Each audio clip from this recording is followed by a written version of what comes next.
राधे राधे, जय श्री कृष्ण। आप सब कैसे हैं? मैं आशा करती हूँ आप सब स्वस्थ होंगे, मस्त होंगे, अपने अपने काम में व्यस्त होंगे। मैं भी अच्छी हूँ। मेरा यूट्यूब चैनल पर आप सभी का स्वागत है। मैं बहुत ही सुंदर, अभी लगन चल रहा है, मैं सिंदूरदान के गीत सुनाने जा रही हूँ आप सबके बीच में। आप लोग सुनिए और आनंद उठाइए।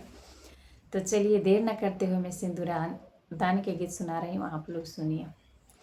हाथ के सिन्होरा लिहले कावन दुल्हा खड़ा जी, मंगिया उघर धनी करी सिंदूर दाना जी, मंगिया उघर धनी करी सिंदूर दाना जी।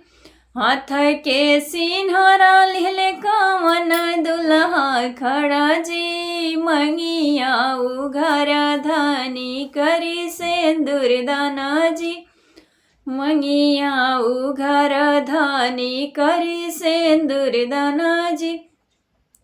पहिले चुटकिया स्वामी गौरी पहिरावे जी, दोसरे चुटकिया स्वामी मंगिया सजावे जी।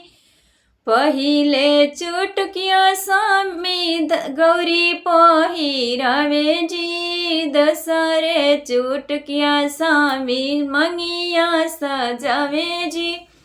दोसरे चुटकिया स्वामी मंगिया सजावे जी।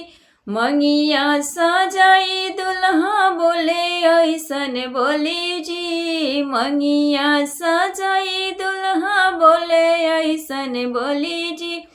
मड़ावा में बेटी रोवे गंगा बही जाई जी, मंगिया में बेटी रोवे गंगा बही जाई जी।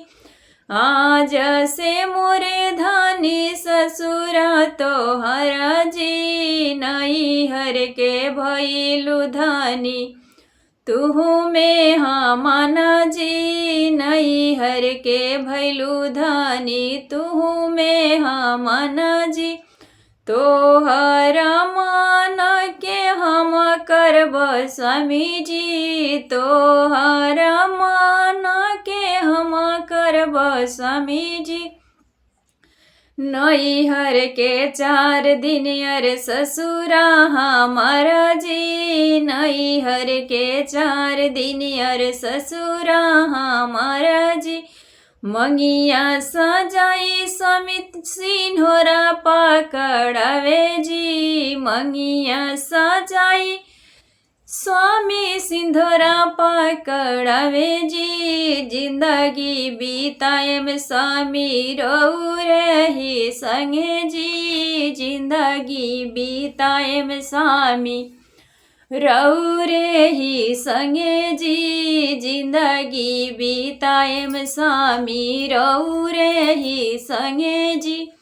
हाथ के सिंधोरा लिहले दुल्हा खड़ा जी, मंगिया उघर धनी करी सिंदूर दाना जी, मंगिया उघर धनी करी सिंदूर दाना जी, मंगिया उघर धनी करी सिंदूर दाना जी। तो ये छोटा सा प्यारा सा सिंदूरदान के गीत में आशा नहीं, उम्मीद करती हूँ कि आप लोग को पसंद आया होगा। अगर पसंद आया होगा तो आप लोग ज़्यादा से ज़्यादा सपोर्ट करिए, शेयर करिए। और मैं मिलती हूँ एक दूसरे वीडियो में नए गीत के साथ। तब तक के लिए नमस्कार।